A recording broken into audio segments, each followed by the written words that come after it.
Halo Sobat Kelas Emas sekalian, kembali lagi berjumpa dengan saya. Di episode kali ini saya akan bahas mengenai Silicon Valley, katanya itu bangkrut kan ya. Nah, kenapa penyebabnya kok bisa bangkrut? Dan yang pastinya, apa sih dampaknya ke Indonesia dan juga harga emas ke depan bakal gimana? Stay tune di video ini ya.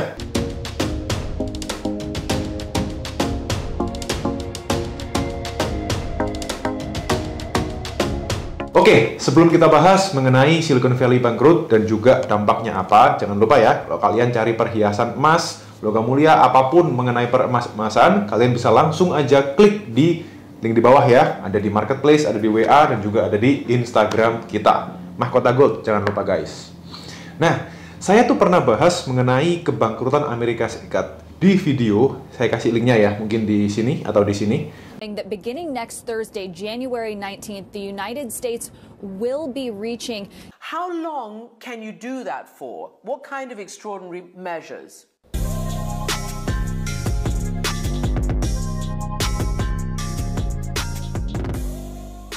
Nah, kalian bisa cek aja di video itu. Kalau nggak salah itu di bulan Februari kemarin, sebulan kemarin, saya itu pernah bikin video mengenai Amerika itu diambang kebangkrutan secara negara. Banyak yang komentar bilang kalau Amerika itu nggak mungkin bangkrut karena dia itu adalah sebuah negara besar dan dia itu tinggal cetak US dollar dan lain sebagainya. Saya setuju sih. Somehow kalau ngomongin US bangkrut tuh agak susah. Paling jelek mundur lah secara ekonominya ya. Kayak kekejar sama Cina itu sangat mungkin dan udah terjadi sih menurut saya sekarang. Banyak tanda-tandanya dari sektor ekonominya dan lain-lain. Tapi sekarang ini mulai muncul riak-riaknya. Nah, salah satunya SVB ini. Tapi saya akan coba bahas mengenai kebangkrutannya Silicon Valley Bank ini.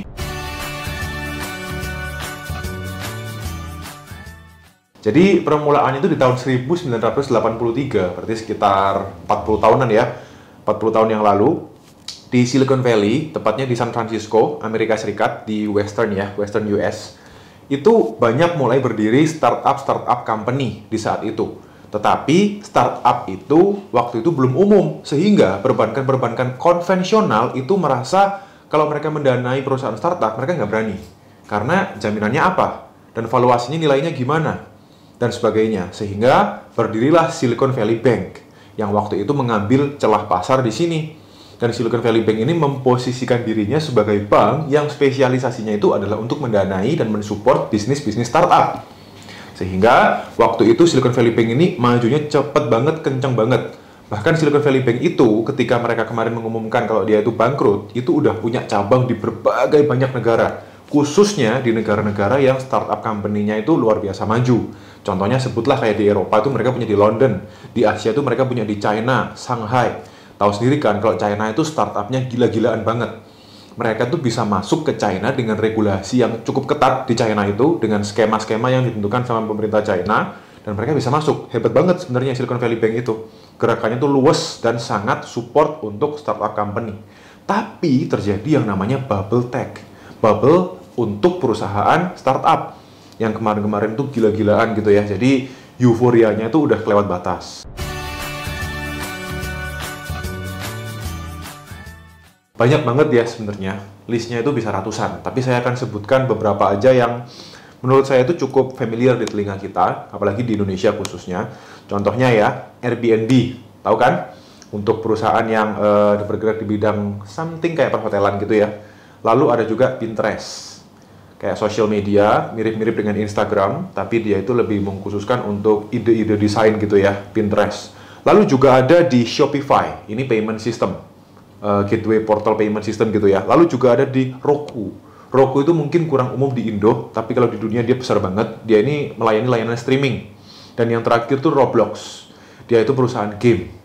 Nah, ini adalah 5 perusahaan yang menjadi kliennya SVB, yang memakai jasa SVB, entah itu hutang piutangnya di situ dan juga mungkin bayar payroll dan dia juga naruh deposito dan segala macam juga di SVB itu. Pokoknya perputaran uangnya itu di SVB. Nah, mereka ini adalah klien-klien yang terdampak juga dengan kebangkrutannya SVB. Ngomong-ngomong tapi, kenapa kok bank kayak SVB itu bisa bangkrut, bisa hancur? Padahal dia itu adalah bank ke-16 terbesar di Amerika Serikat. Nah, ceritanya itu gini guys. SVB itu kan dia tuh kayak ngutangin perusahaan-perusahaan startup itu tadi ya. Dan di Amerika, sebelum kemarin terjadinya COVID itu, bunga di Amerika itu sangat rendah sekali, sangat murah sekali. Sehingga orang-orang tuh pada utang di bank untuk dapat pendanaan dana segar untuk digunakan running bisnisnya. Lalu muncullah COVID. Dan setelah COVID, tahu sendiri kan, pemerintah US itu nyetak duit gila-gilaan dan muncullah yang namanya inflasi. Ketika inflasi, cara menghadapi inflasi itu adalah dengan cara menaikkan suku bunga.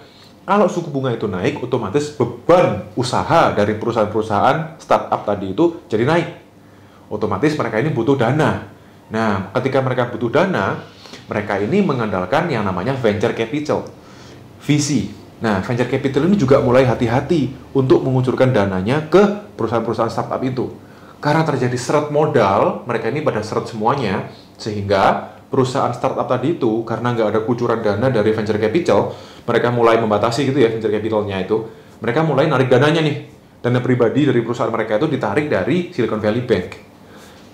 Perusahaan demi perusahaan tuh narik terus.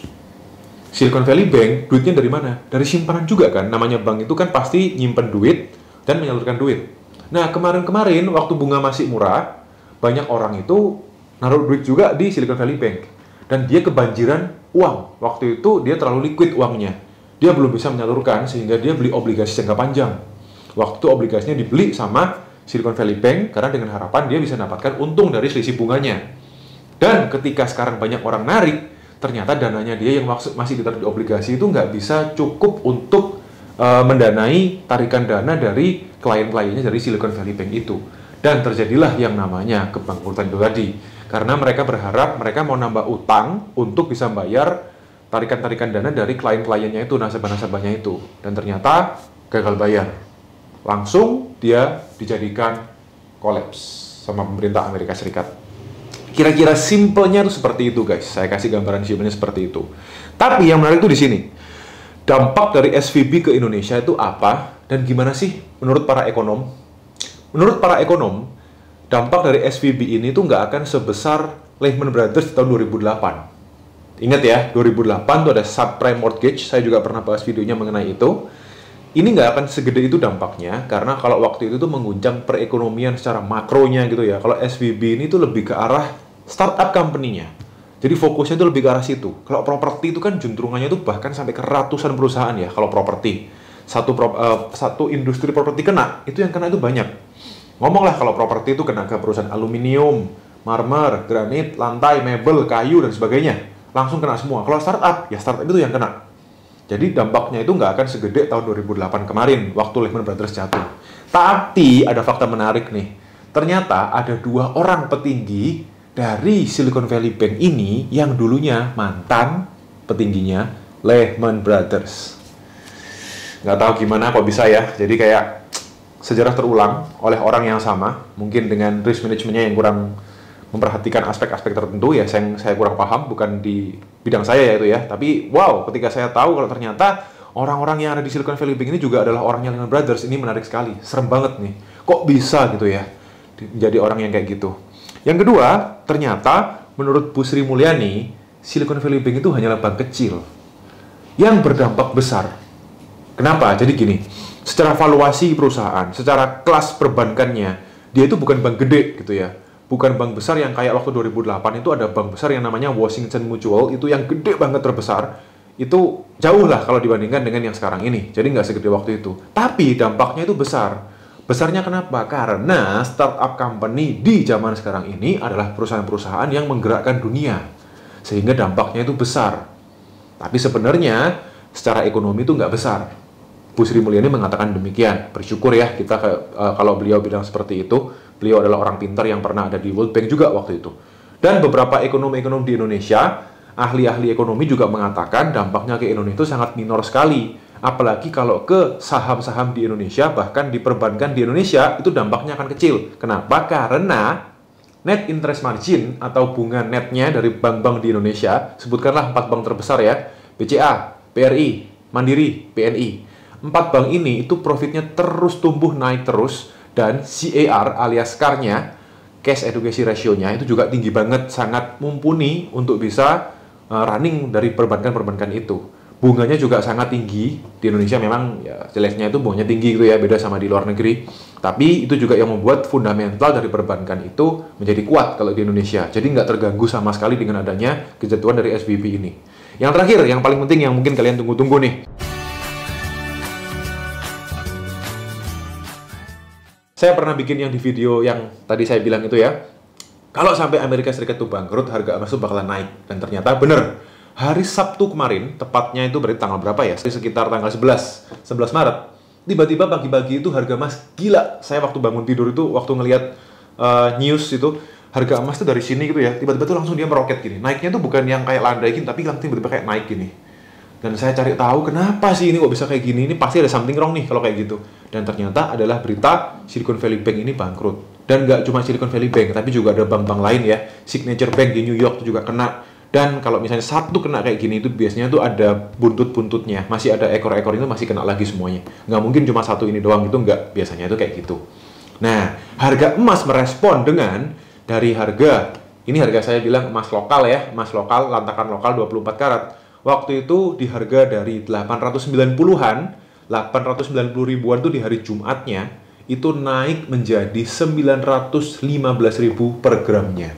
Naik berapa tuh berarti? 20.000, sekitar 20-30 ribuan ya, langsung naik itu dalam waktu satu hari doang. Dan berlanjut ke hari Senin, Selasa, Rabu, itu naik, terus naik harga emasnya, harga emas 24 karatnya. Itulah emas, ketika dunia nggak stabil, ketika ada isu-isu yang mencengangkan seperti itu, emas langsung naik kayak gini. Dan kedepannya gimana? Apakah emas bakalan naik? Sekali lagi, ini prediksi saya, bukan himbauan untuk beli atau jual. Kalau dengan adanya kayak gini, itu biasanya emas tuh langsung merespon instan, spontan saat itu juga dengan naik.